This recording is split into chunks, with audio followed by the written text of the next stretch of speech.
윌리엄 보덴이라고 하는 선교사님께서 1904년 시카고에서 고등학교를 졸업하던 해에 큰 농장의 법적 상속인이 되어서 어린 나이에 백만장자가 되었습니다.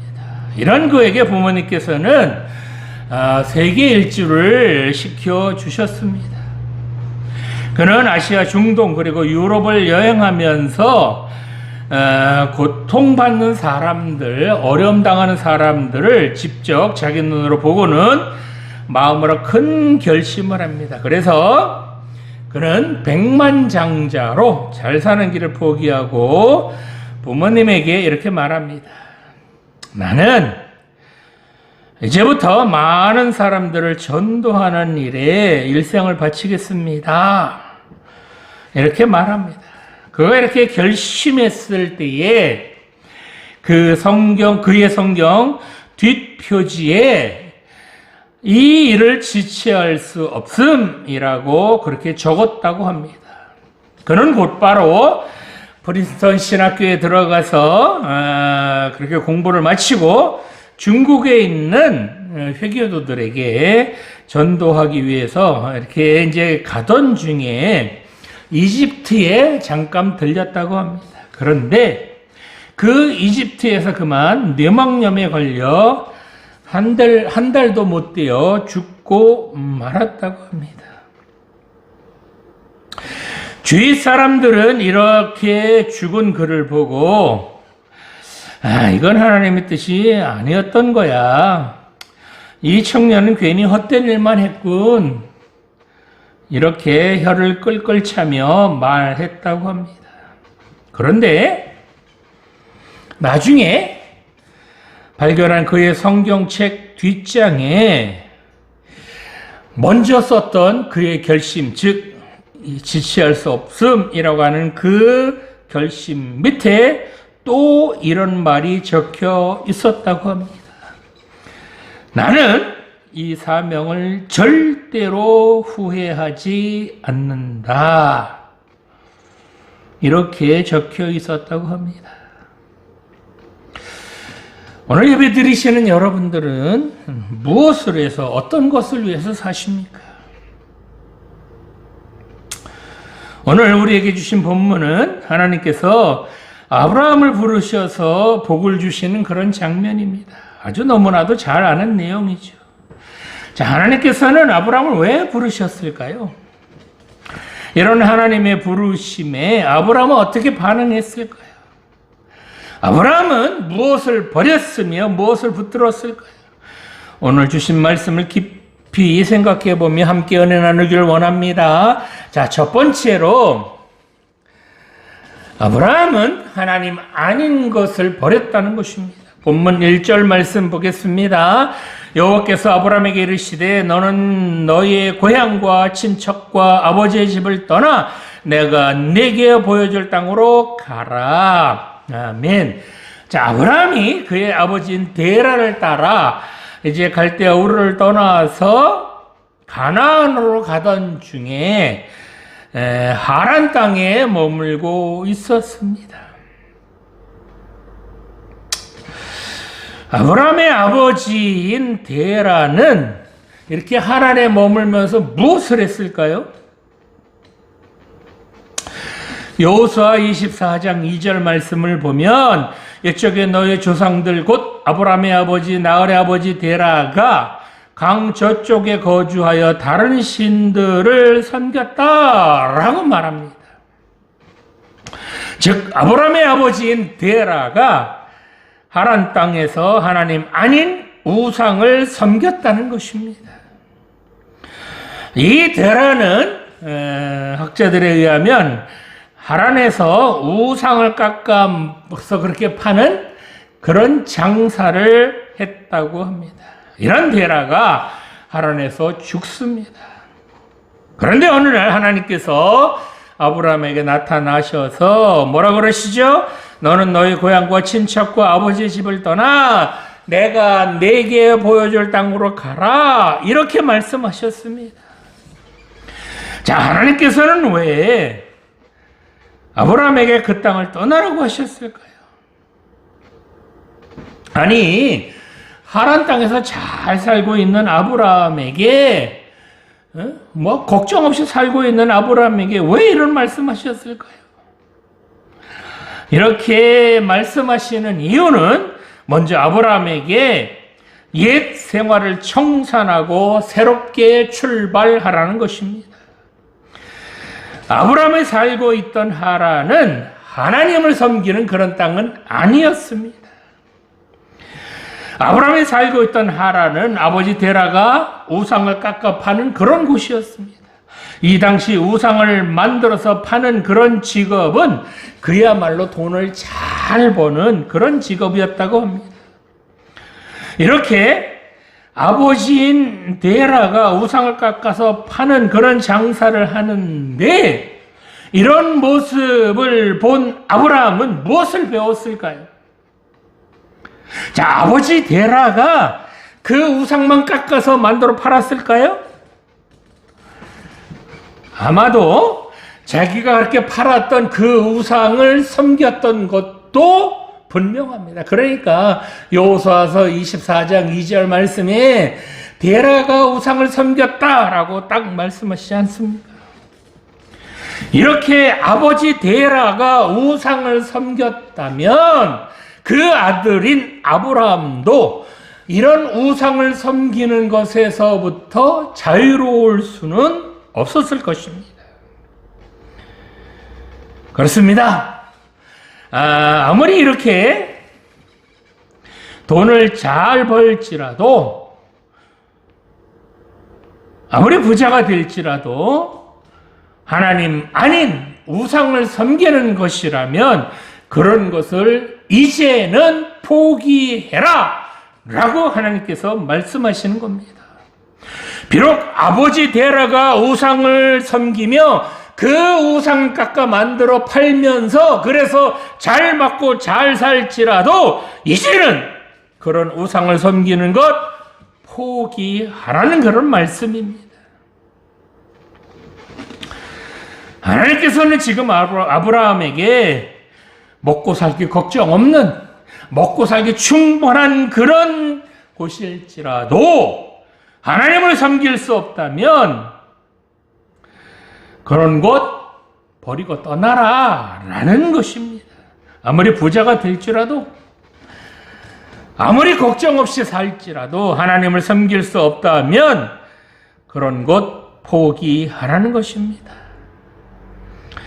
자, 이처럼 하나님께서 아브라함에게 잘 먹고 잘 살던 그곳을 떠나라고 하신 명령하신 1차적인 이유는 바로 이렇게 잘 먹고 잘 살던 아브라함에게 야, 너 떠나!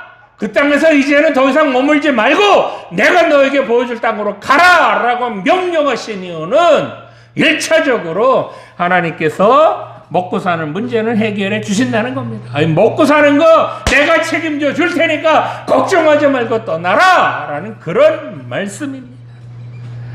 더 나아가서 이렇게 물질로도 채울 수 없는 인간의 근본적인 문제, 그 문제를 해결하려면 이렇게 우상을 섬겨서는 그 근본적인 문제를 해결할 수 없다는 겁니다. 우상이 인간의 근본적인 그 영적인 갈급함, 그런 메마름, 그런 목마름을 해결해 줄 수 있을까요? 아니, 인간의 손으로 깎아서 만든 그 나무나 돌 조각이 인간의 근본적인 문제를 해결해 줄 수 있을까요? 하나님께서 이렇게 아브라함에게 그 땅을 떠나라! 내 고향과 친척과 아버지 집을 떠나라! 라고 말씀하신 것은 바로 섬길 만한 대상, 믿을 만한 대상을 이제는 바꿔라! 라는 그런 말씀입니다. 너가 섬기던 그 우상은 믿을 만한 것이 못 되니 그런 헛된 것들 붙들고 살지 말고 이제는 믿을 만한 하나님 붙들고 살아라! 그래야 네가 복을 받을 수 있다. 그래야 그렇게 우상을 버리고 하나님을 섬겨야 네가 복의 근원이 될 수 있다. 라는 것입니다. 그동안 헛된 것들 섬기며 그런 헛된 것들에게 절하며 살던 것들 이제는 바꿔야 되지 않겠느냐라는 것입니다. 스스로 생각하지도 못하고 말도 하지 못하며 스스로 움직이지도 못하는 그런 우상들, 그저 사람들이 돌봐야 하는 그런 우상들 섬기지 말고 전지전능하시며 세상 만물을 다스리실 뿐만 아니라 아브라함에게 복을 주실 수 있는, 아니 아브라함을 인도하여서 정말 이스라엘 민족을 이룰 수 있는 믿음의 조상이 될 수 있도록 만드시는 그 하나님만을 섬겨라 라는 것입니다. 그렇습니다. 오늘 말씀처럼 우상을 숭배하는 것은 다 헛짓거리 하는 것입니다.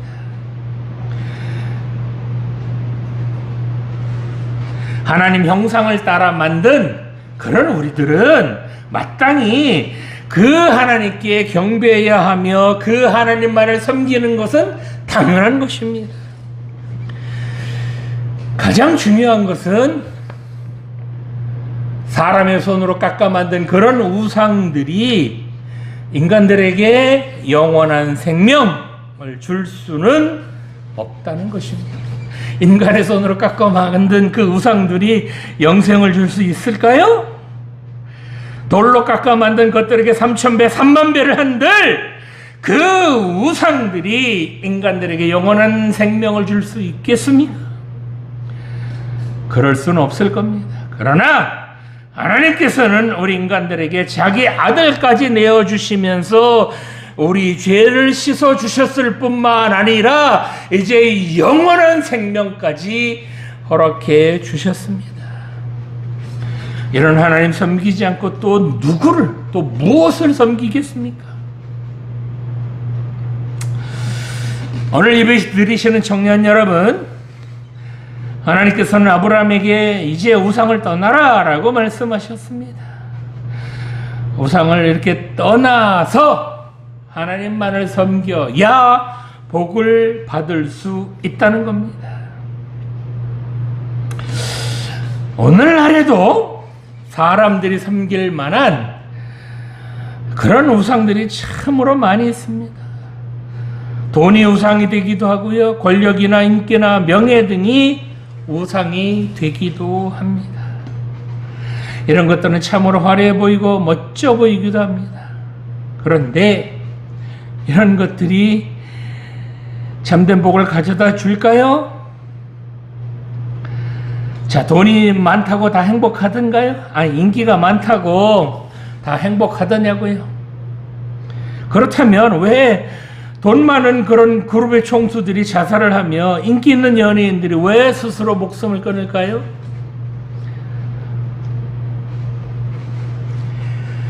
이런 것들은 절대로 참된 복, 참된 행복을 가져다 줄 수 없다는 겁니다.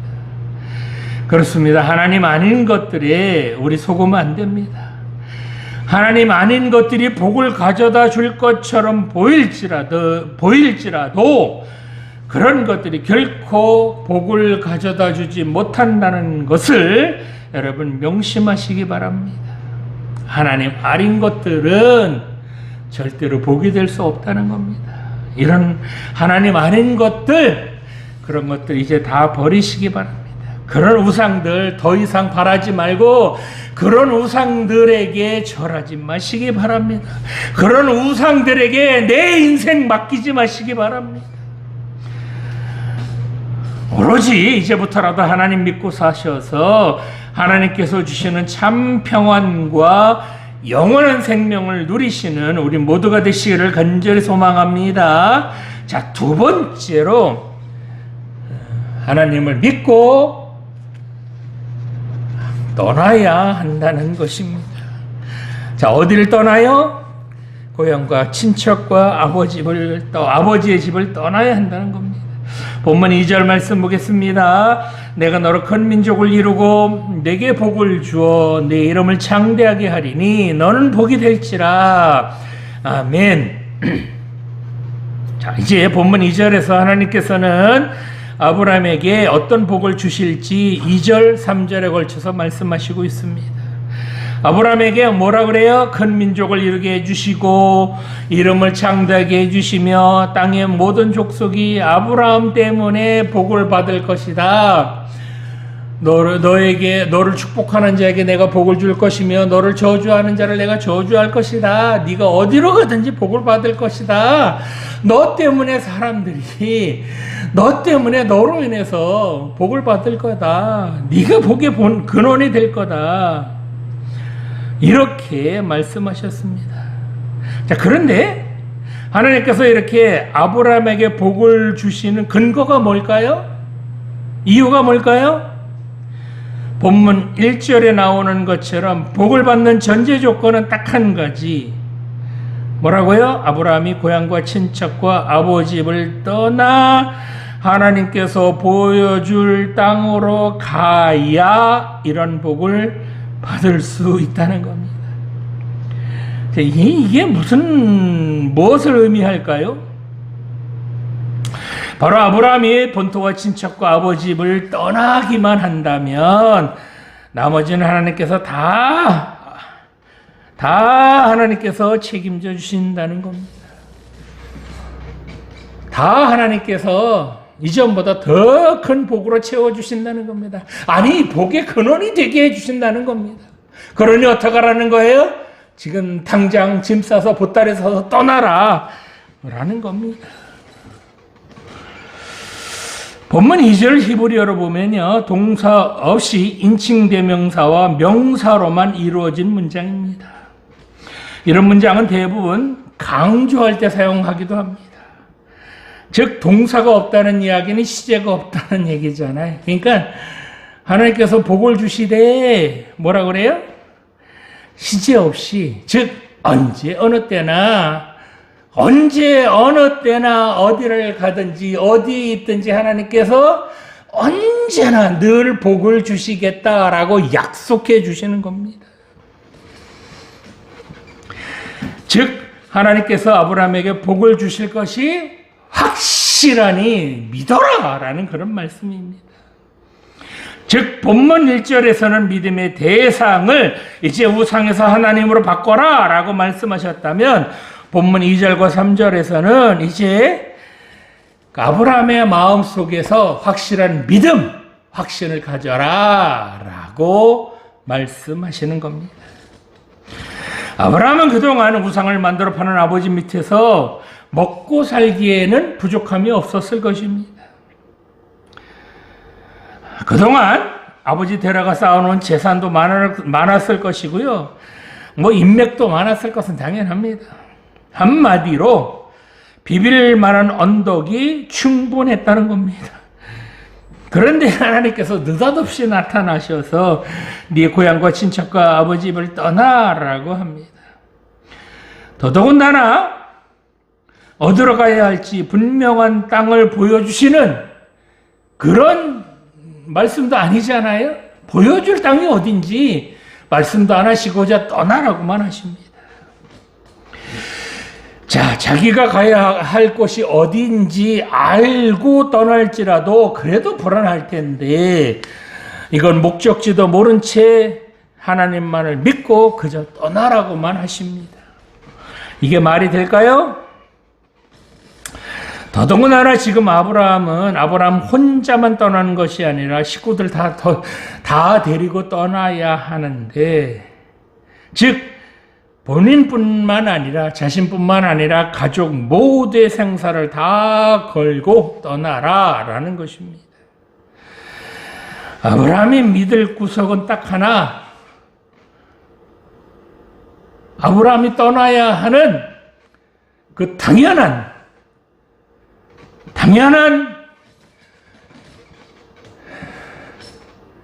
문제는 바로 하나님 한 분만을 믿고 떠나라는 겁니다. 다른 거 다 필요 없다는 겁니다. 여러분, 이게 쉽겠습니까? 이거 절대로 쉽지 않습니다. 어디로 갈지도 모르는 채, 어디서 어떤 위험을 만나는지, 어디서 죽을지, 어디서 살지도 모르는데 이게 어떻게 떠나겠습니까? 나뿐만가요? 가족들 모두 끌고 가야 하는데요. 그런데 본문 4절 말씀 보면 뭐라 그래요? 이 아브라함이 여호와의 말씀을 따라갔고 롯도 그와 함께 갔으며 아브라함이 하란을 떠날 때에 75세였더라. 이렇게 말씀합니다. 마치 하나님 말씀을 기다렸다는 듯이 아브라함이 고향과 친척과 아버지의 집을 떠나는 것처럼 보입니다. 자, 이처럼 아브라함은 어떻게 이렇게 훌훌 다 털어버리고 바로 떠날 수 있었을까요? 자, 여기서 우리가 한번 생각해 봐야 될 것이 있는데, 그저 교회 다니면서 입으로만 주여 주여 하면서 그저 교회 문턱만 넘나드는 사람, 하나님을 믿는 믿음은 없는 그런 사람과 정말 제대로 신실하게 하나님을 믿는 사람의 이 두 사람의 차이가 무엇일까요? 바로 누구의 계획을 따라 사느냐, 누구의 비전을 따라 사느냐의 차이입니다. 하나님을 신실하게 제대로 믿는 사람들은 하나님께서 주시는 비전과 계획을 따라 살아갑니다. 자기의 계획이 있을지라도, 자기의 비전이 있을지라도 자기의 계획이나 자기 비전보다는 하나님의 계획, 하나님께서 주시는 비전, 그것을 먼저 그렇게 따라서 살아갑니다. 그러나 하나님을 믿지 않는 사람들은 자기 자신의 꿈이나 욕망을 따라 살아갑니다. 이렇게 살다 보면 두 사람은 나중에 엄청난 차이가 생기죠. 믿지 않는 사람들은 이렇게 자기 생각대로, 자기 계획대로 그렇게 살아갑니다. 이렇게 믿지 않는 사람들이 그렇게 세운 그런 계획들이 설령 하나님 앞에 죄를 짓는 그런 일이라고 할지라도 아무런 부끄러움 없이 그렇게 죄를 지으며 살아갑니다. 그렇게 하나님 믿지 않는 사람들은 헛된 인생 살다가 영원한 죽음을 맞이합니다. 그러나 하나님을 믿는 사람들은 하나님께서 주시는 비전과 하나님께서 주시는 뜻대로 많은 사람들에게 선한 영향력을 끼치며 그렇게 말씀대로 살아갑니다. 하나님을 믿는 사람들은 하나님 앞에 부끄러움 없이 살려고 기도하며 또 기도하며 말씀대로 살려고 애쓰며 살아갑니다. 이것이 하나님을 믿는 사람과 믿지 않는 사람의 차이점입니다. 여러분들은 어느 쪽이십니까? 아브라함은 하나님의 말씀을 들었습니다. 내가 너를 통해서 큰 민족 이루게 해주겠다. 너는 복덩어리가 되게 해주겠다. 그러니 떠나라. 라는 이 말씀을 듣고 이 순간부터 아브라함의 마음속에는 자기의 생각, 자기의 계획, 자기의 비전을 내려놓고 하나님께서 주시는 비전이 생겼다는 겁니다. 하나님께서 주시는 꿈이 생겼다는 겁니다. 어떤 꿈일까요? 바로 내가 위대한 하나님의 민족을 이루어가는 그 첫 출발점이 될 수 있겠구나. 내가 많은 사람들에게 축복의 근원이 될 수가 있겠구나. 라고 하는 비전이 생겼다는 겁니다. 이것은 하나님께서 아브라함을 통하여 이루어 주시려는 그런 꿈이었고, 아브라함은 이렇게 하나님께서 주시는 이 비전을 자기 것으로 순종하며 받아들였습니다.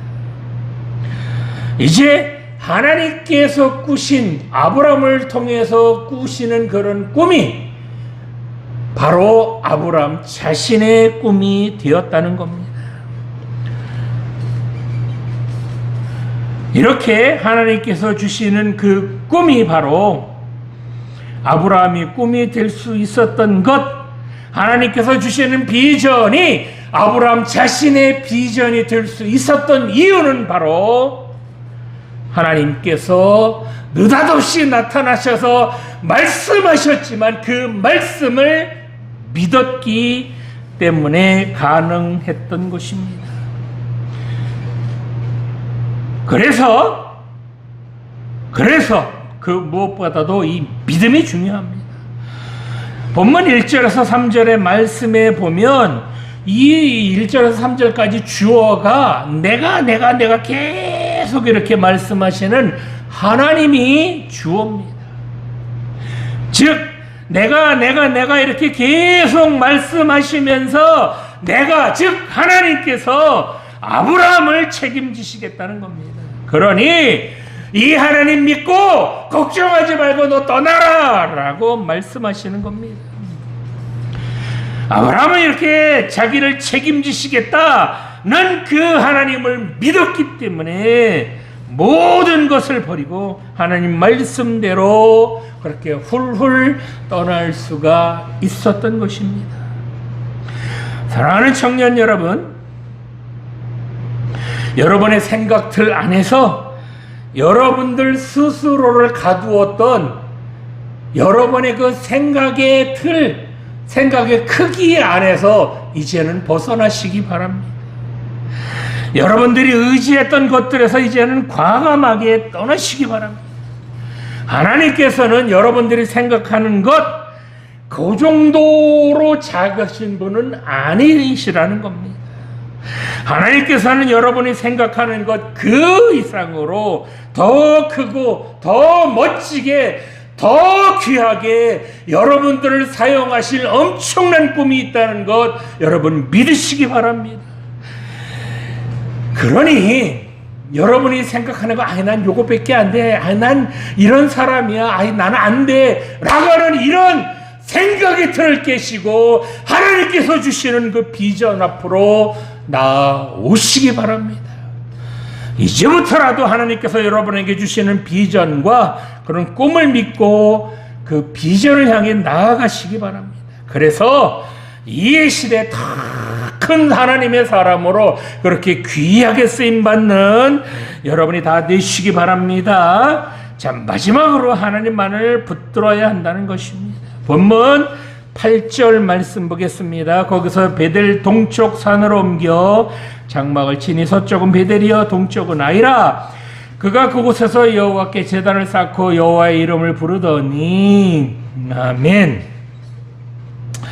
아브라함은 하나님 말씀 따라 자기가 살던 하란을 떠납니다. 이때 아브라함의 나이가 몇 살이라고요? 75세였습니다. 이 나이에 아브라함이 안정된 삶을 버리고 새로운 삶을 살기로 결정한다는 것 결코 쉬운 일은 아니었을 겁니다. 그렇다고 미래가 확실하게 보장된 것도 물론 아니었습니다. 그럼에도 불구하고 아브라함은 고향인 하란을 떠나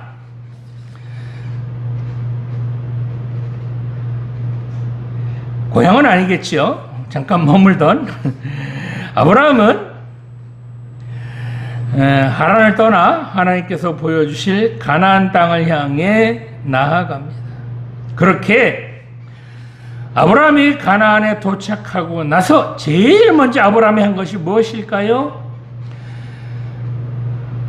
하나님께서 얼마만큼 큰 땅을 주셨을까? 이 땅이 좋은 땅일까? 나쁜 땅일까? 그렇게 살펴보러 다녔을까요?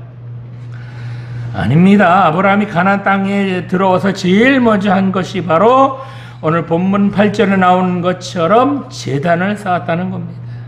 이 제단을 쌓았다는 게 무엇을 의미하는 것일까요? 바로 아브라함이 하나님께 예배 드렸다는 겁니다. 뿐만 아니라 아브라함이 이제 이렇게 나중에 가나안 곳곳을 돌아다니게 되는데 그렇게 가나안 곳곳을 돌아다니면서도 늘 잊지 않고 한 것이 있습니다. 어디 가나 늘 빠짐없이 한 게 있는데 바로 아브라함이 어디를 가나 늘 하나님 앞에 제단을 쌓았다는 겁니다. 즉 아브라함은 어디를 가나 늘 하나님께 예배드렸다는 겁니다. 자, 이렇게 아브라함이 어디를 가나 하나님께 예배드렸다는 것은 무엇을 의미할까요? 바로 늘 하나님만을 경배하며 그 하나님만을 의지했다는 겁니다. 이렇게 믿음 좋은 아브라함인데 이렇게 신실한 아브라함인데 한 가지 실수를 합니다. 읽지는 않았지만 본문 10절 이하를 보면 아브라함이 먹을 것이 없어서 애굽에 내려갔다가 바로왕 앞에서 자기 아내인 사레를 누이라고 속입니다. 왜요? 왜 그랬죠? 바로 자기가 죽을까 봐 이렇게 거짓말을 한 겁니다. 이런 거짓말은 하나님께서 아브라함을 통하여 큰 민족을 이루어 주시겠다고 약속하신 것, 그런 하나님의 계획보다 자기가 살려고 자기 생각을 먼저 앞세운 겁니다. 이건 하나님 앞에 큰 잘못을 한 거죠. 큰 민족을 이루어 주시겠다라고 약속하신 하나님께서 행여 이런 일로 그 하나님의 놀라우신 계획을 중단하시겠느냐고요.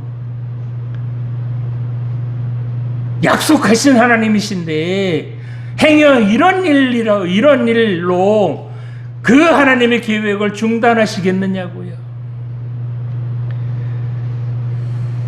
아니, 어디를 가나 하나님께 예배드리는 그런 아브라함인데, 어디 가나 하나님을 의지했던 그런 신실한 믿음을 가진 아브라함인데 왜 이런 실수를 했을까요? 이럴 수 있을까요? 자, 그런데 하나님 앞에 이렇게 죄를 지은 이 아브라함을 하나님께서 어떻게 하셨을까요? 하나님께서는 이렇게 죄를 지은 아브라함을 꾸짖으시거나 심판하지 않으셨다는 겁니다. 오히려 하나님께서는 바로의 집에 재앙을 내리셔서 아브라함을 구원해 주셨습니다. 뿐만 아니라 양과 소와 노비와 암수 나귀와 낙타까지 얻게 해 주셨다는 겁니다. 즉 나약한 인간의 모습을 드러낸 그 아브라함이었지만 하나님께서는 그런 나약한 아브라함의 그 잘못을 역전시켜 주셔서 오히려 복을 내려 주셨다는 겁니다. 자, 하나님께서는 왜 이렇게 죄 지은 아브라함을 심판하지 않으시고 오히려 복을 주셨을까요? 아브라함이 비록 잠깐 실수를 해서 하나님 앞에 죄를 지었지만 늘 하나님께 예배드리며 늘 하나님을 의지했던 아브라함을 하나님께서는 끝까지 믿어주셨다는 겁니다. 비록 실수를 했을지라도 하나님께서는 아브라함을 믿어주셨다는 겁니다. 아브라함이 잠깐 하나님 앞에 실수를 했지만 하나님께서는 그 아브라함의 실수를 역전시켜 주셔서 오히려 복으로 바꿔 주셨습니다. 그렇다고 여러분 죄 지으라는 소리는 아니에요. 자, 그렇습니다. 하나님께서는 이렇게 하나님만을 붙들고 사는 사람들이 비록 실수를 할지라도 그 실수를 심판의 기회로 그냥 망하게 하는 그런 기회로 삼으시는 것이 아니라 오히려 그렇게 하나님을 신실하게 믿는 사람들이 실수한 그것을 망하게 하는 것이 아니라 그것을 통해서 그 사람에게 심판을 내리는 것이 아니라 오히려 그 실수를 통하여 복으로 바꿔 주신다는 겁니다.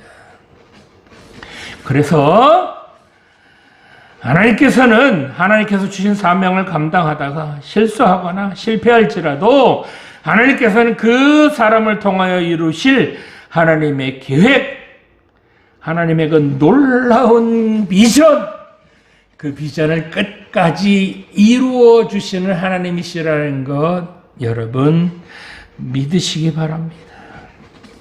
오늘 예배 드리시는 청년 여러분들이 언제 어디서 무엇을 할지라도 이런 하나님을 늘 믿으며 늘 하나님 편에 그렇게 서서 살아가시기 바랍니다. 늘 하나님 앞에 부끄러움 없이 살아가시기 바랍니다.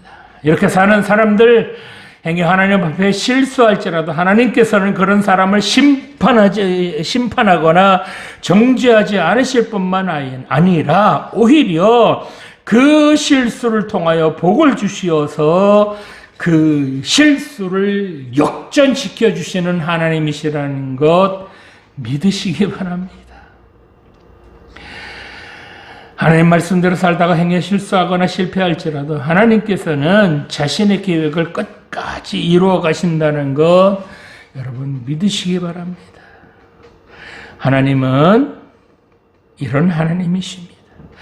그러기에 우리들은 언제 어디서나 늘 이 하나님만을 붙들고 살아야 될 줄 믿습니다. 그래야 복된 인생이 될 수 있다는 겁니다. 이 하나님 붙들고 사셔서 이 시대 귀한 하나님의 일꾼들로 쓰임 받으시기 바랍니다. 기도 드리시겠습니다. 지금도 살아계신 하나님 아버지, 우리들이 살아가는 동안 버릴 것 버리게 하여 주시옵소서. 세상 의지하고 비빌 언덕 의지하지 말게 하여 주시고 오로지 하나님만을 붙들고 살아가게 하여 주시옵소서. 하나님께서는 행여 우리들이 말씀대로 살다가 실수할지라도 그런 우리들을 심판하시는 것이 아니라 오히려 그런 상황을 역전시켜 주시어서 복을 주시는 분이시라는 것 오늘 깨닫게 하여 주시니 감사드립니다. 이런 하나님 붙들고 살아서 이 시대에 정말 하나님의 신실한 일꾼들로 귀하게 쓰임받는 우리 모두가 되게 하여 주시옵소서. 감사드리며 예수님 이름으로 기도드립니다. 아멘.